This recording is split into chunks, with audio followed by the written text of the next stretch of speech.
turn with me please to Esther and chapter 4. Esther is just before Job, and Job is just before Psalms, so hopefully you can find it nice and easy. Now we can't go through the whole book of Esther, presuming on a bit of knowledge of it, but hopefully we'll be able to set it out in a way that'll bring it nicely home to our hearts. So just going to read a section of chapter 4, Esther chapter 4, verse 9 to the end. And Hatak came and told Esther the words of Mordecai. And Esther spake unto Hatak and gave him commandment unto Mordecai. All the king's servants and the people of the king's provinces do know that whosoever, whether man or woman, shall come unto the king, into the inner court, who is not called, there is one law of his, to put him to death, except such to whom the king shall hold out the golden scepter, that he may live. But I have not been called to come in unto the king these 30 days. And they told to Mordecai the words, Esther's words. Then Mordecai commanded to answer Esther, think not within thyself that thou shalt escape in the king's house more than all the Jews. For if thou altogether holdest thy peace at this time, there shall enlargement. Then shall their enlargement and deliverance arise to the Jews from another place, but thou and thy father's house shall be destroyed. And who knoweth whether thou art come to the kingdom for such a time as this? Then Esther bade them return Mordecai this answer. Go, gather together all the Jews that are present in Shushan, and fast ye for me, and neither eat nor drink 3 days, night or day. I also and my maidens will fast likewise. And so will I go in unto the king, which is not according to the law. And if I perish, I perish. So Mordecai went his way and did according to all that Esther had commanded him. Now that will be our reading, and we look to the Lord to bless it to us. This is a book that we've often been reminded is the only book in the Bible that doesn't contain the name of God. Nowhere in this book is God mentioned. But God is on every page of this book. It's the kind of book you start to read it and you can't really stop reading it, because every chapter is a kind of cliffhanger, and then you have to read the next one because it's a very fast-flowing story with lots of twists to the plot. And you can see the sovereign hand of God through the book in a so clear, unmistakable way that there's no need for the author to write the name of God over it. You can just see God's hand in it in every way. So the center of the story is this young lady. Her real Hebrew name is Hadassah, but she's called Esther. They changed her name, I guess, same as they did to Daniel, or in some way she had to have a double name. And I want to talk about her influences, the different influences on her life. We're going to speak of 4 influences. We're going to just give them all a word beginning with G. And I want to start off thinking of the influence, the good influence of her genealogy, or a genealogy. I'm not sure how you pronounce it here in Canada. So this lady's family background is given to us in chapter 2. And it clearly tells us that she is Jewish. She's a Hebrew.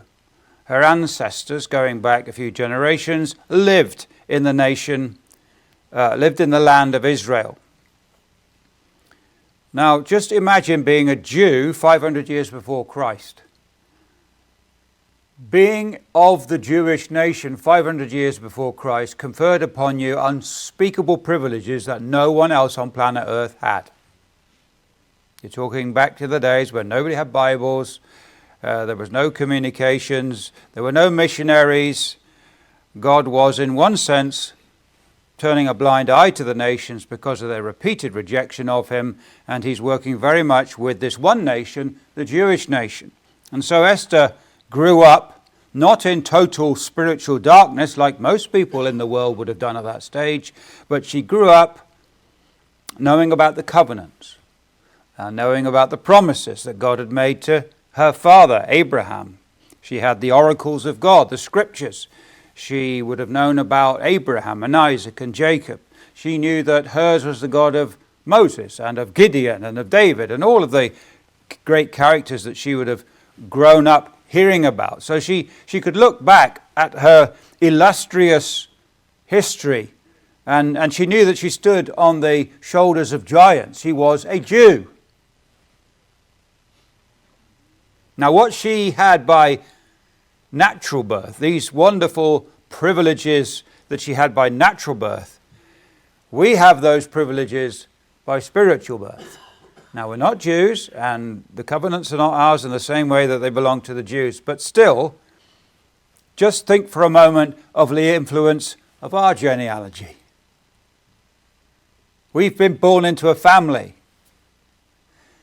The moment we were saved, we were born into the family of God. God became our Father, and now we have a genealogy second to none. We've been born again, not of corruptible seed, but of incorruptible by the word of God. And now we, you and I, if we're saved, we are a chosen generation, a royal priesthood, a holy nation, a chosen people, a special people. Just rejoice tonight as we begin this meeting that God is your Father and Christ is your Savior and the Holy Spirit is your comforter, and you are a privileged people. King James tells you you're a peculiar people. I know there are many peculiar Christians, but that's not what that verse means. That means that we're a special people. Now, there's nothing special about us. But because we belong to God, we are his possession. We belong to him. And we have a genealogy second to none.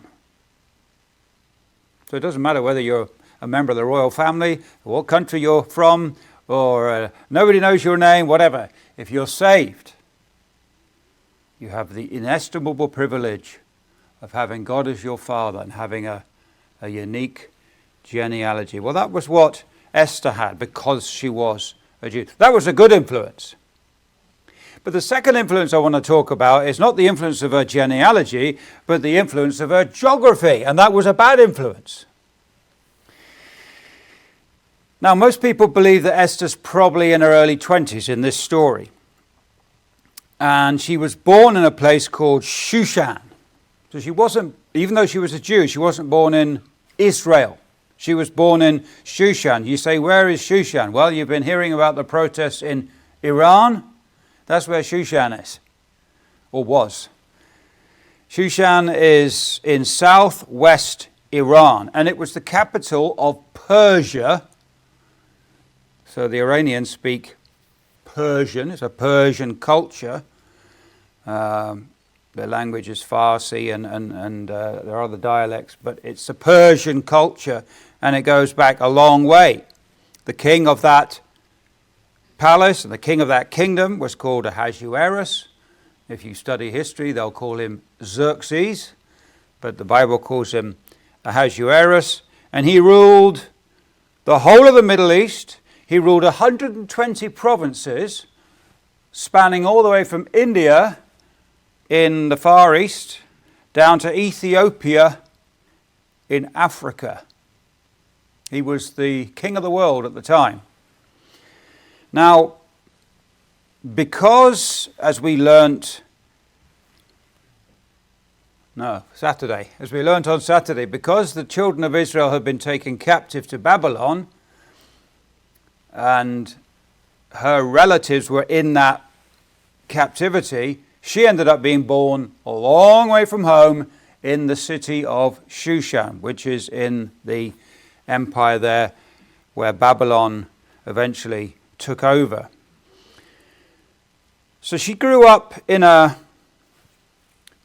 pagan culture. She grew up in a pervasive, influential, idolatrous, superstitious culture. Now, if you want to place the book of Esther, if you wanted to place the book of Esther chronologically, you wouldn't go Ezra, Nehemiah, Esther. You would go Ezra, Esther, Nehemiah, because the events of this book actually happened between the return of the children of Israel from Babylon to Judah under Zerubbabel in the book of Ezra, and then the later return that we dealt with under Nehemiah, coming back about 100 years later. Between those two returns, we have this story of Esther, which means when the 42,000 Jews went back in the first return under Zerubbabel, she stayed behind.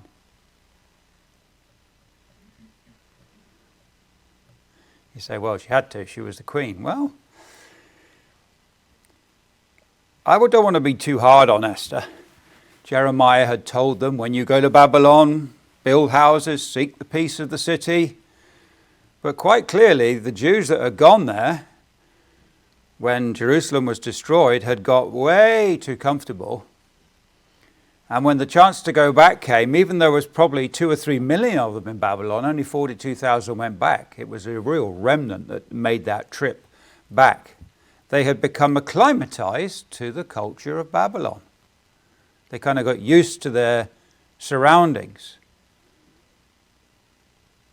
Yes, she was the queen. Would have been difficult for her, and she'd hidden her identity, and we can see the sovereign hand of God of that. But again, without being too hard on Esther, I think she is, in some senses, a picture of a believer who has got used to her surroundings, the pagan surroundings, the worldly surroundings that she was in.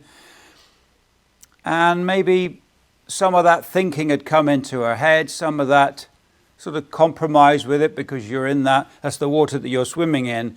And she was slow to see the need of the hour.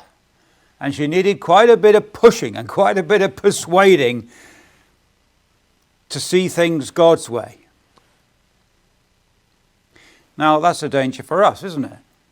We don't live in Persia, thank the Lord for that, but we live in Canada. And the influences are not quite the same, but it's the same world system. It's the same devil that rules over that world system.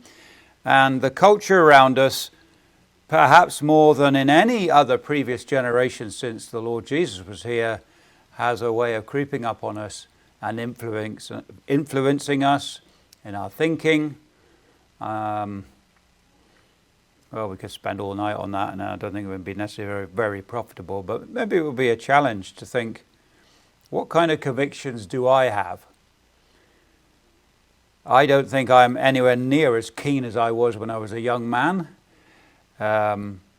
Maybe got a slightly wiser head on, but I was much more conscious of the encroachment of the world. But now that we all have phones in our pockets and it's sort of 24/7, you got the post once a day when I was a child.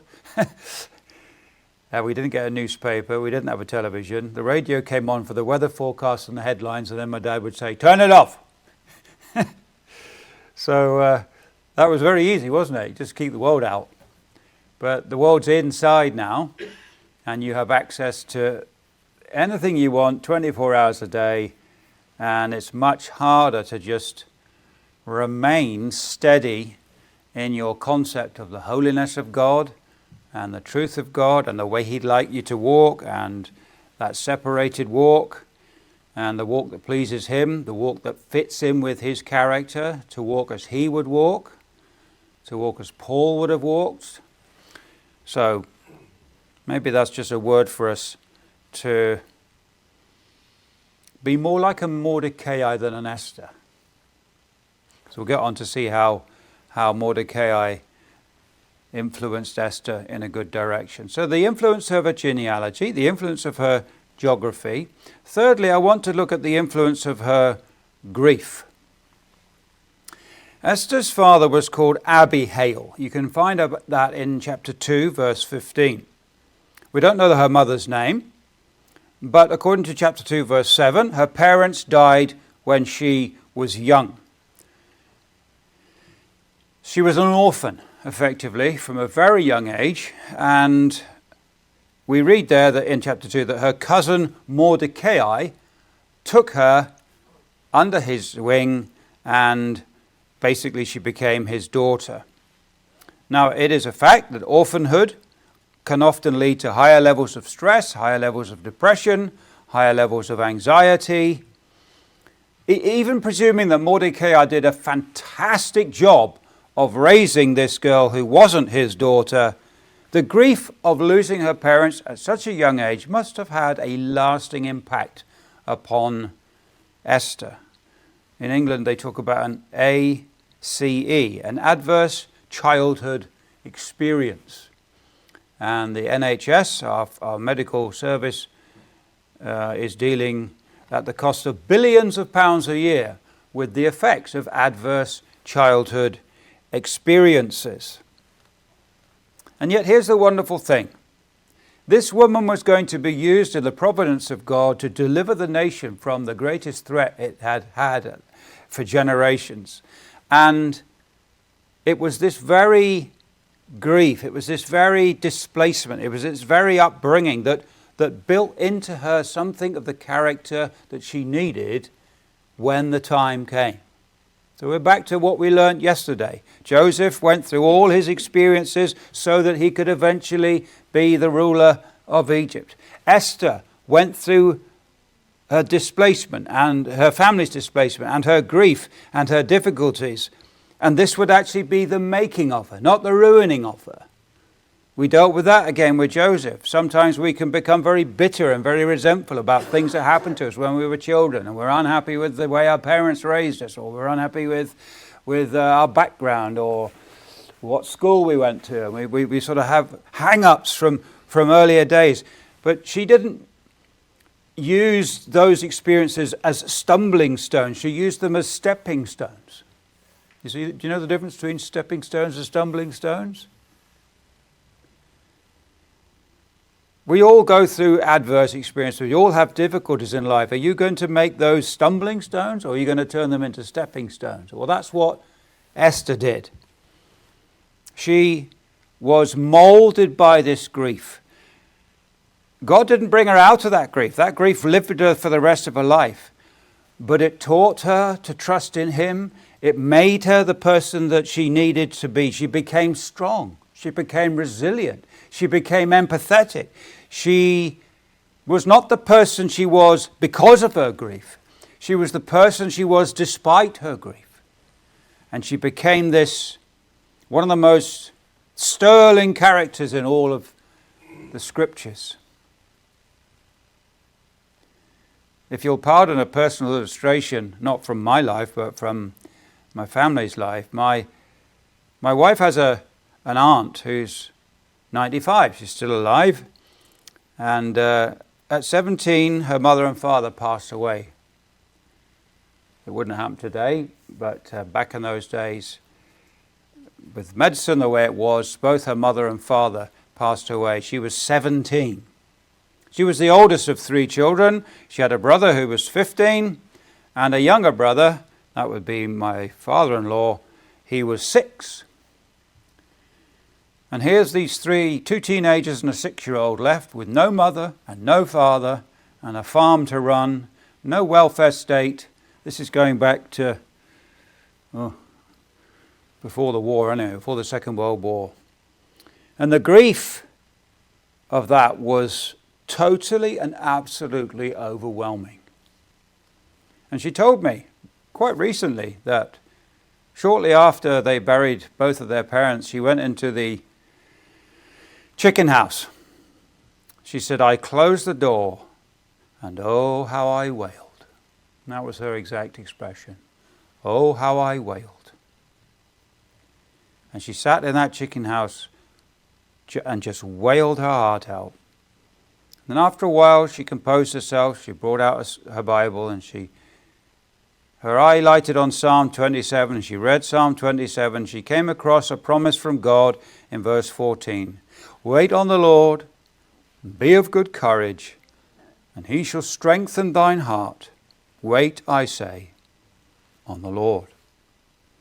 And when she finished reading that psalm, there was a knock on the door of the chicken house. And it was her 15-year-old brother, John. And he said to her, come on out, Agnes. We're going to have to face this. Both of those, all 3 of those lived, well, Uncle John has gone home to glory in his 90s. Auntie Agnes is still alive at 95. And my father-in-law is still going strong at 85. And how did they live so long? And how did they follow faithfully so long? And how did they raise families for God? And how did they go through adversities? And how did they prove to be a blessing to so many? Because that experience that they went through taught them to trust and taught them to lean and taught them God in a way that they never would have learned Him anywhere else. The school of adversity produces much better students than the school of prosperity. Sad to say, we have to learn God sometimes in a very tough school. Well, the influence of her genealogy, the influence of her geography, the influence of her grief. I want to look at, fourthly, the influence of her guardian. So who is this man Mordecai? Well, he's her cousin, and he's a man of incredible principle, a man of incredible faith, and the influence that he had on Esther was incalculable. In fact, even though she was the queen of the empire, unless he had been there with his influence, there never would have salvation come to the Jews. And I believe the courage that Esther showed ultimately came from the courage that Mordecai showed in his life from day to day. He stood alone, long time before she stood alone. His absolute faith in God, and his absolute faith in the power of God, and his absolute faith in the power of prayer was an influence, was an example to Esther growing up there in Persia. Now, our culture would like to tell us, you can do anything you want to do and just go out there and plow your own furrow, but nobody plows their own furrow.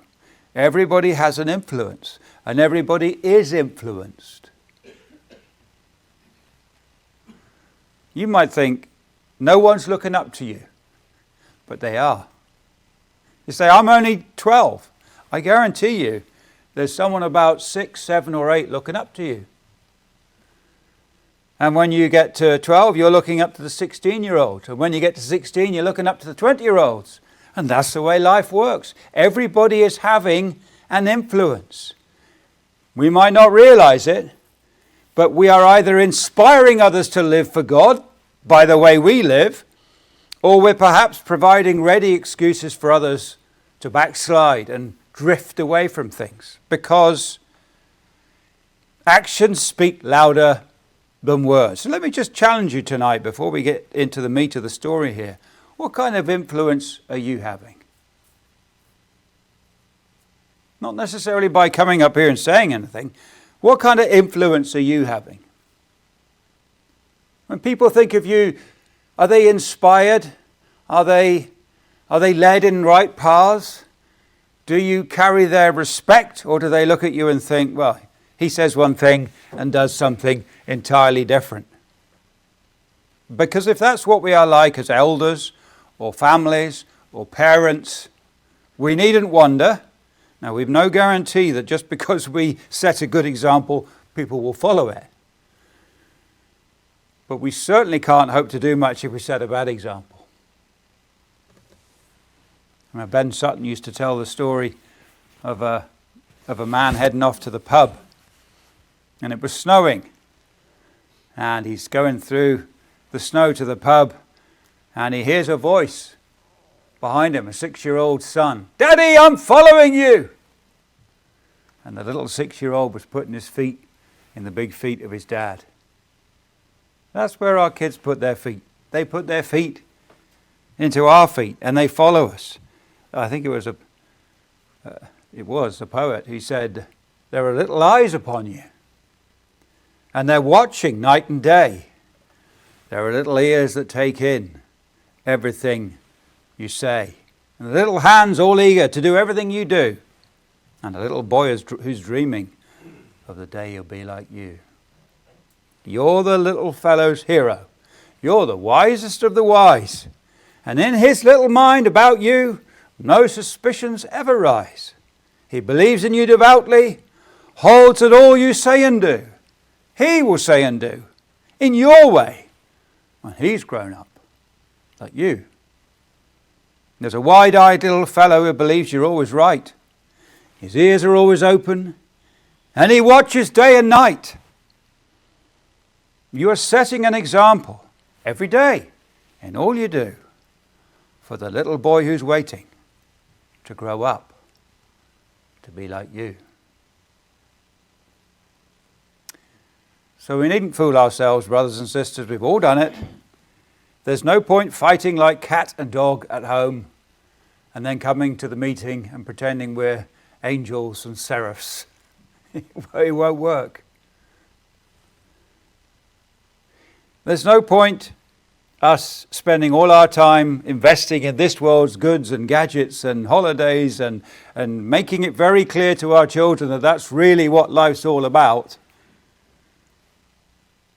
Don't be surprised if they grow up totally materialistic without an interest in the things of God, because example is infectious. Imagine it's a Wednesday night, it's midweek meeting. Well, you know, it's always a struggle to get to the midweek meeting. We're all busy, and sometimes we have to just charge home from work and grab a coffee at Timmy's on the way, and you know, sometimes you wonder, is it really even wise to go? As soon as I sit down, I'll fall asleep. I'm exhausted. Well, there are times when perhaps it is wise to take the odd night off and just go to bed early if you're not feeling up to it. But if Wednesday night comes round and pretty much every week the kids are looking at Dad and he's sort of looking at his watch and his wife's sort of standing there as if, well, are we going or are we not going? And Daddy sort of says, well, you know, I've had a busy week and tomorrow I've got to get up early. And I think did we go last week? Or maybe we went the week before, but we have been recently. So, you know, we're in relatively good standing, and I think we'll just give it a miss. So little Charlie's in the corner. Little Charlie's only 10. He's just, what was it Robert McElwain used to say? Little pigs have got big ears. And little Charlie, he's listening to this. So the meeting's not going to be gone to, so sit down on the couch, pick up the remote, start flicking through the channels, and there's a hockey game on. Now, if I was in England, I'd be talking about football now, but over here I've discovered it's hockey. And his favourite team is playing. And before long, this tired daddy, who wasn't fit to go to the meeting, suddenly he's all getting excited, and he's sitting on the edge of the seat, and he's shouting at the screen, and he's cheering, and he's yelling at the referee, and he's getting all excited, and he's perspiring, and he's running out in the break and coming back in case he misses anything. You know, little Charlie's watching. You know what Charlie's just learned? He said, what do you mean? I've not been teaching it. We homeschool, you know, we teach him from 9 in the morning to 12 o'clock, and we send him to get his piano lessons. No, but you just taught him a lesson. A much more effective one than you'll ever learn in the wee classroom. You've just taught Charlie that sport's more important than God. Oh, but you say, I don't believe that. Don't you? Charlie thinks you do. Let's have a word with Charlie. Charlie, what do you think your dad likes doing more? Going to the meeting or watching NFL? NFL. Charlie knows. Charlie's not stupid. Charlie's picking up all kinds of signals. And he's weighing everything up. And of course, what we allow in moderation, our children usually take to excess. These are challenging things, aren't they? Mordecai had an influence on Esther that was profound, and it was a profoundly good example. So she comes to years, and I don't know how much you know the story of Esther, but it's an absolutely amazing story. So you have this king Ahasuerus, his wife snubs him at a grand event, and he's so upset, he sends a decree to the entire empire that, you know, she's off. I'm getting a new model. and he has a beauty pageant, and he brings in all these girls. I mean, it's just bizarre, beyond belief that this ever happened. But he brings in all these girls, and Mordecai thinks, this girl I'm looking after is very, very beautiful. I wonder, is this going to be God's way of influencing things? So he puts her forward, and she gets swept up into this process, and she wins. So now we have this Jewish girl, the queen of the empire, and she doesn't tell her husband that she's Jewish. She keeps that a secret. Mordecai says, don't tell him. Don't let your family background come out. So far so good. King's got a new wife, the other one's gone, and the new wife's Jewish. Then one day the king decides that one of the people that works for him is in due for promotion. The man is called Haman, a particularly wicked man with a wicked wife. He's an Agagite. He comes from Amalek originally. And the king just promotes this man, Haman, to be basically the prime minister. And he commands everybody to bow down in front of him, something else we're not used to in our modern culture. Everybody's bowing down to Haman, and he's now top of the tree. And he was a very proud man, and he thought he'd really won the lottery because he's now the second most well-known man in the empire. Now, when he was promoted to be this top dog, everywhere he went, people would bow to him and scrape to him and kneel to him. But there was one man who refused. His name's Mordecai, the man in the story, who also had been taken, his ancestors had been taken from Jerusalem to Babylon. He's the one looking after the queen when she's younger. The queen is now in the palace. He sits in the gate of Shushan. And every time Haman goes by, everybody's bowing and scraping, and he's standing straight up. Now, you might think that was a very unwise thing to do. Why didn't he just do as everybody else did? Well, he wouldn't bow to any man. He would only bow to Jehovah. He was a man of principle. And a bit like the three Hebrew slaves in Daniel, they wouldn't bow to the image, so Mordecai wouldn't bow to Haman. How do you think Haman thought of that? Well, they've just killed hundreds and hundreds of protesters in Iran. They haven't changed in 3,000 years. Haman was absolutely enraged by this man who wouldn't bow to him. And he was doing it in public. He was making it absolutely obvious. It was a snub to this Haman. Such a snub that his vindictiveness knew no bounds.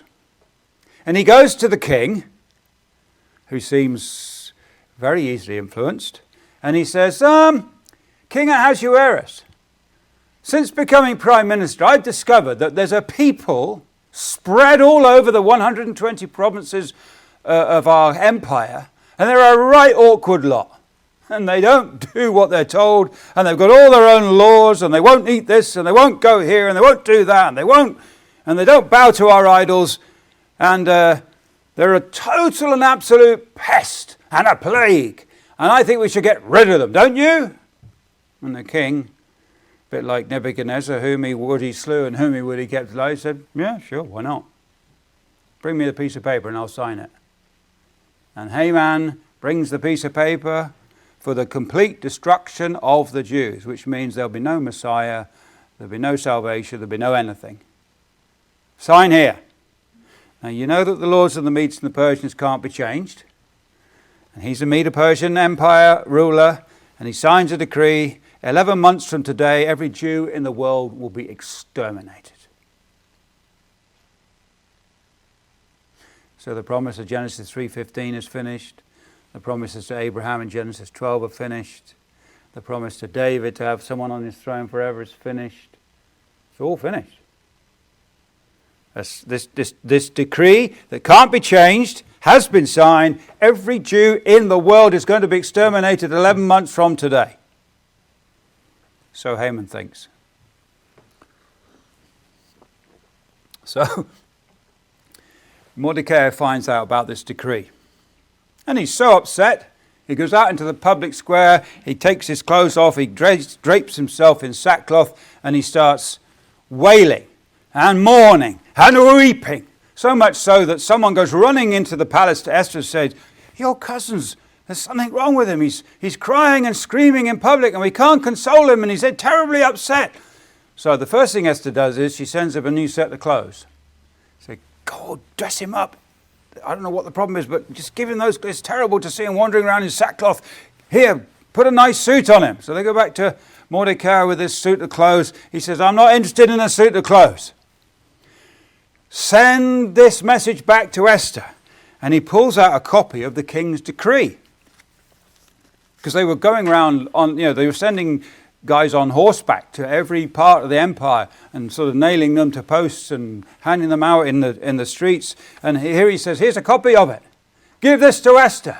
This is the destruction of the Jews." Because he knows that Esther's a Jew. He's her cousin. The king doesn't know. And Esther has no idea why he's upset. So now this man goes back to Esther and says, "Well, the reason he's so upset is because of this. Read this." And Esther reads, "Every Jew in the empire is to be destroyed." Oh dear. Problem. Now this is the crunch point now. What's Esther going to do now? Mordecai has been taking all the hits. He's been the most talked about man in the empire. He's despised. He's likely going to be chopped up at some point. But now it's come to my door. What am I going to do? You know, it's one thing to know when other people have convictions. And the responsibility to stand by those convictions is on the elders of the assembly or on your parents or on the community in some way. But it's another thing when you go to work in the office in the morning, isn't it? What are you going to do? Now, it used to be quite simple to go to work in the office and say you're a Christian. Maybe there'd be other Christians there. We lived in a Christian culture. But now it's all very different, isn't it? With DEI and Pride Month and all the other stuff, rainbow lanyards and all the things that you've got to go into and go in for. And what do you do now? Now it's at your door. And it's your career. And it's your money. And it's your future. And it's your reputation. Are you going to stand? Are you going to have the wisdom to do the right thing? So, Esther kind of responds third time round and says, "Well, Mordecai, you know as well as me, Mordecai, that you can't just go into my husband and say, 'Good morning, I think we need to do this.'" Husband and wife seem to have a very strange relationship back then, certainly the king and his wife. He had to ask permission to go and see her husband. She did. And, if I just go in uninvited, my dear cousin Mordecai, I could be killed. I wonder how Mordecai felt when he got that message. I rather think he was disappointed at the least. As if to say, Esther, did you not read that piece of paper? It says every Jew in the world is going to be destroyed. And you're worrying about whether or not you're going to be killed. What about all the rest of our nation? Are you just going to protect yourself? Or are you going to stand up for the principle of the thing?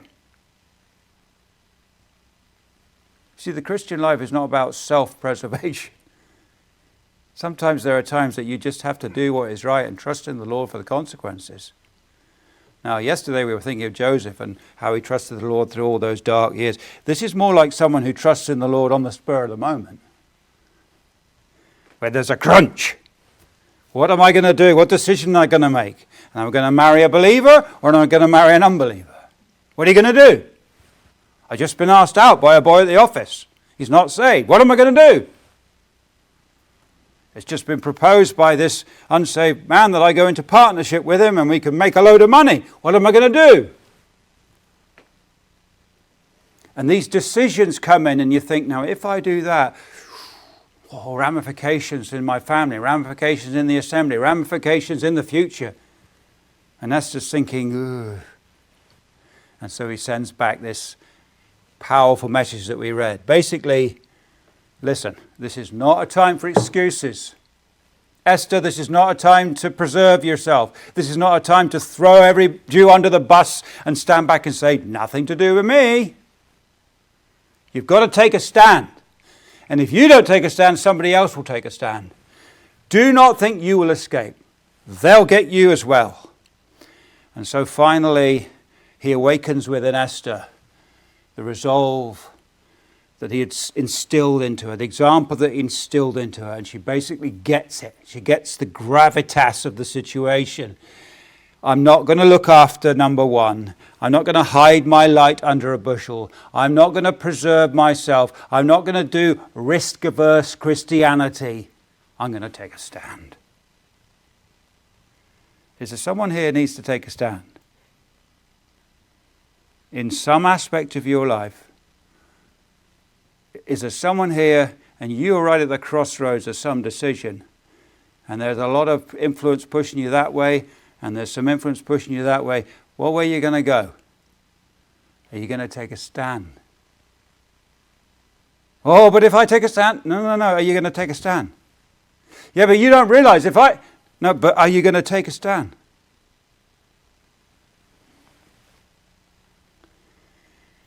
She says, right, okay. Get everyone together in Shushan, all the Jews. Fast and pray for 3 days. I will fast and pray with my maidens.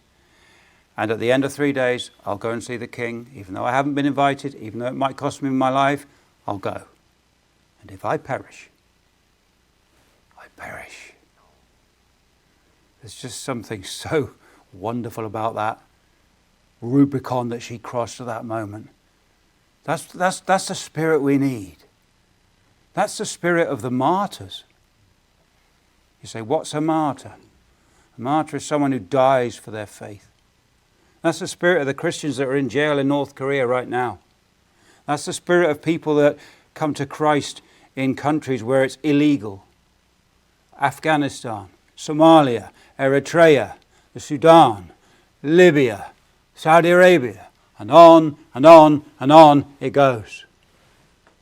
Dear Christians being murdered and raped and imprisoned in Pakistan, in India.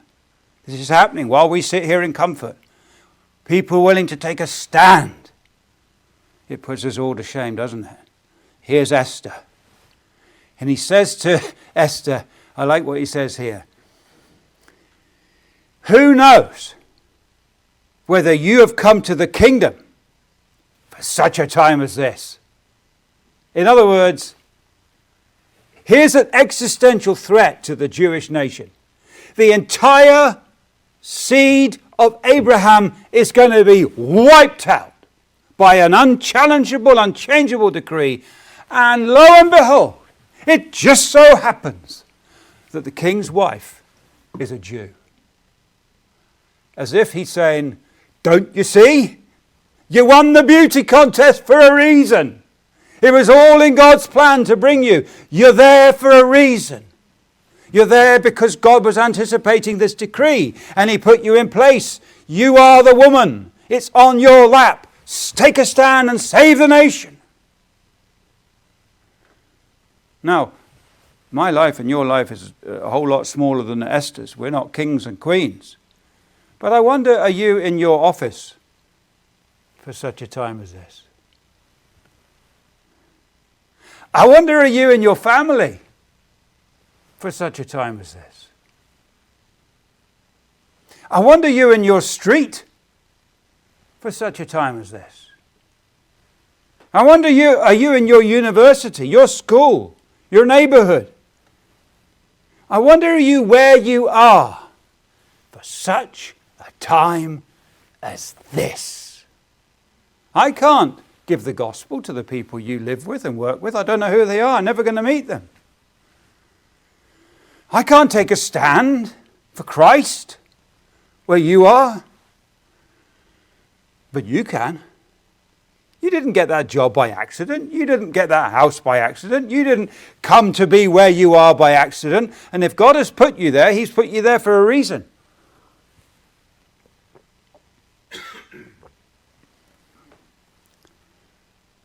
Let me ask you 3 questions.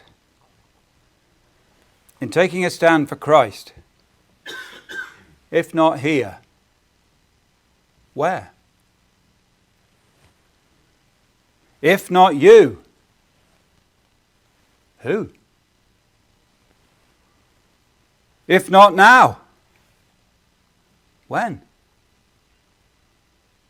See, this comes right down to where the rubber hits the road. And Esther crosses the Rubicon, and like a martyr going to the stake, she heads off to see her husband. And she approaches the king uninvited. She's literally probably trembling. This could be the day I die. And she goes, she takes up her cross and denies herself and follows the will of God into the king's presence. And he's having a good day. He got out of bed the right side that morning and he says, "Oh, Esther, come on in." And she breathes this almighty sigh of relief.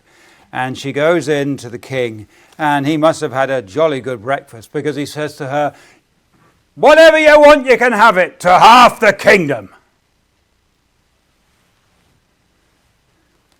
What would you have said at that point? I would have said, "Kill Haman, change the decree, set the Jews free." But Esther wasn't like that. She was very wise. You know, taking a stand is not an easy thing, but it also needs a lot of wisdom. If you're going to take a stand in your family, in your home, in your business, in whatever, you don't just need boldness, you need wisdom. And so she says, how about you and Haman come out for dinner? Okay, when? So they set the time, and off they go to dinner with Esther. Haman thought this was great. Had dinner with the king and the queen. Imagine if you got invited to Buckingham Palace for supper with Charles and Camilla on your own. Boy, you'd think you'd made it. Be enough to go to a garden party, wouldn't it? Or even visit it and pay for it. But he's going to supper with the king and the queen. And he's as proud as a peacock. And then he swaggers in and he sits down and he tucks into all the delicacies of the day. And Ahasuerus says to Esther, "Right, now what is it you wanted again? Tell me, to the half of the kingdom you can have it." And she says, "Well, what I want is, come back for dinner tomorrow night. And then I'll tell you what I want." And wouldn't you believe it, Ahasuerus says, "Okay, fine, we'll be back tomorrow." You know, if I was him, I'd have said, "Oh, come on, just tell me now. What's the point in waiting till tomorrow?" But the next 24 hours was one of the most extraordinary 24 hours in the history of humanity. So let's just see what happens. Haman goes hopping home to his wife Zeresh and his family and says, "You'll never believe where I've been." "Where have you been now?" "I had tea with the king and the queen." Or supper, as you say over here. "I had supper with the king and the queen." "Oh, great. Yep. Yeah, I must be their favourite. And they've asked me back tomorrow." But on his way home, he saw Mordecai standing up straight and not bowing down.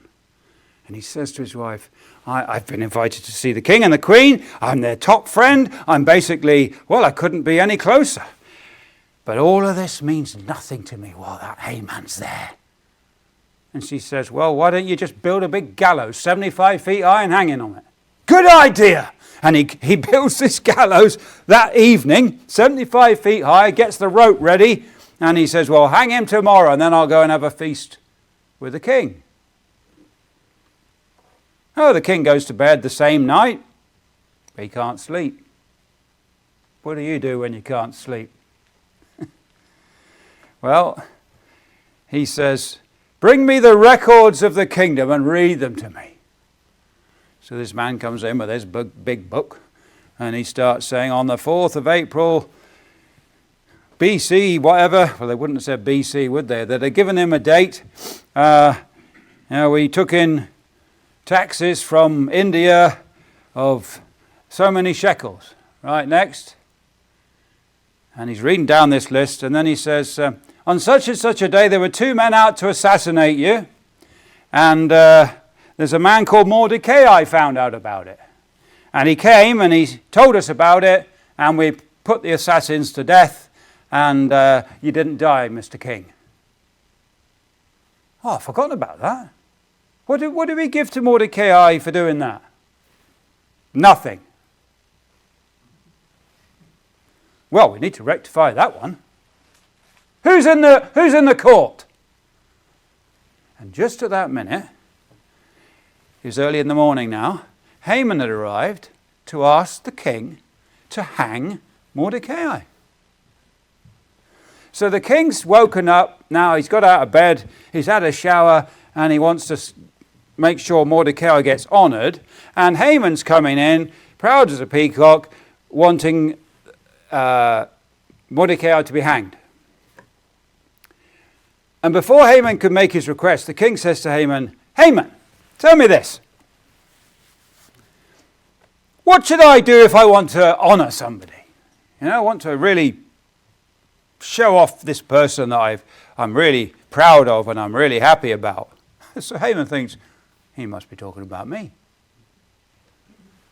So he thinks up the most spectacular honour. Well, Mr. King, if you want to honour someone, I suggest you dress him up in the king's apparel and get him to ride on the king's horse and put a crown on his head and then pull him through the streets of Shushan with a man in front with a big loud voice to say, this is what you do to the man that the king delights to honour. And everybody will bow down to him. And in the most spectacular disappointment in all of world history, Ahasuerus says to him, what a good idea. Go and do it to Mordecai.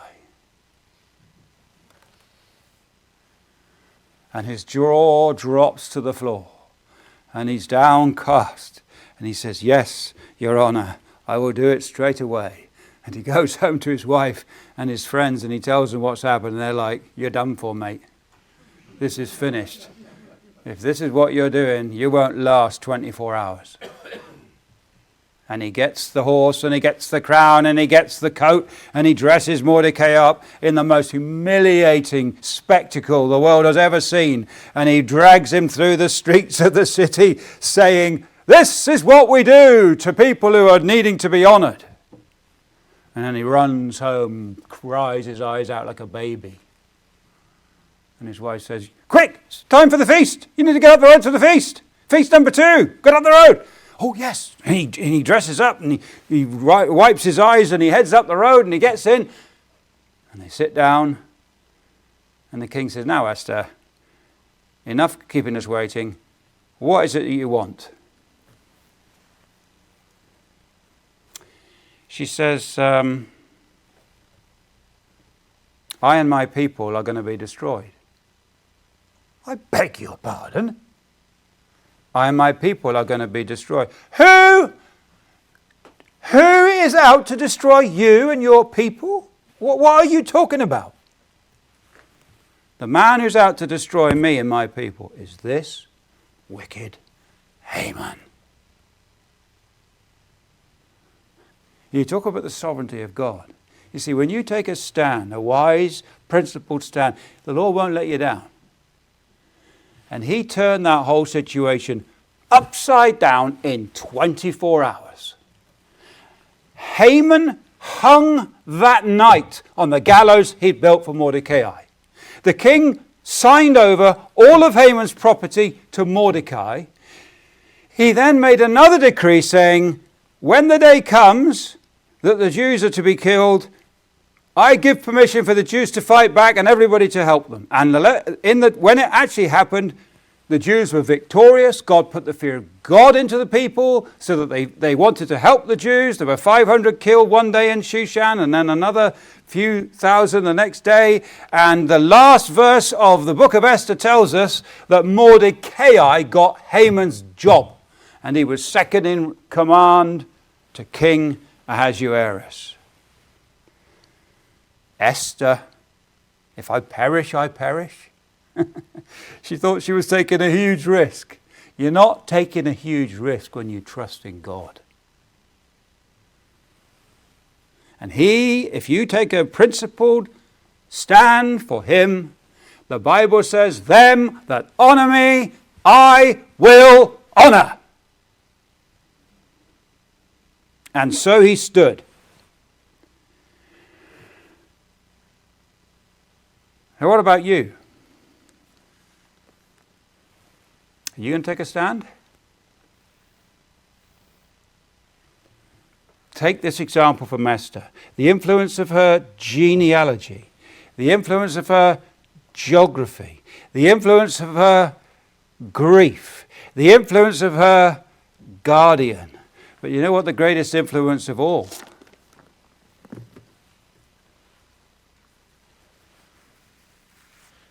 The one person that's not named in the book of Esther. The influence of her God. And through trusting in God, she won the greatest victory, and it is still celebrated to this day by the Jewish nation. The Feast of Purim, it originally was called. They're still marveling at Esther and her trust in God and the example that she set and the deliverance that was wrought. And for us today, these things are written for us. May God help us to take a stand for him. So let's close with a word of prayer.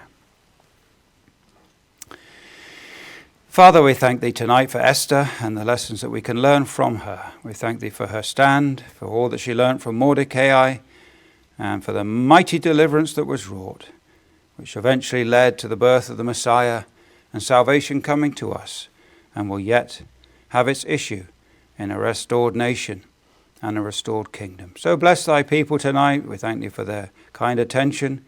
If anyone here is in a tight spot and needing to take a stand, may they do so wisely and humbly, but with resolution and with courage, and that thou wilt bless them and honour them as they do so for the Lord's sake. We give thanks now in his precious and worthy name. Amen.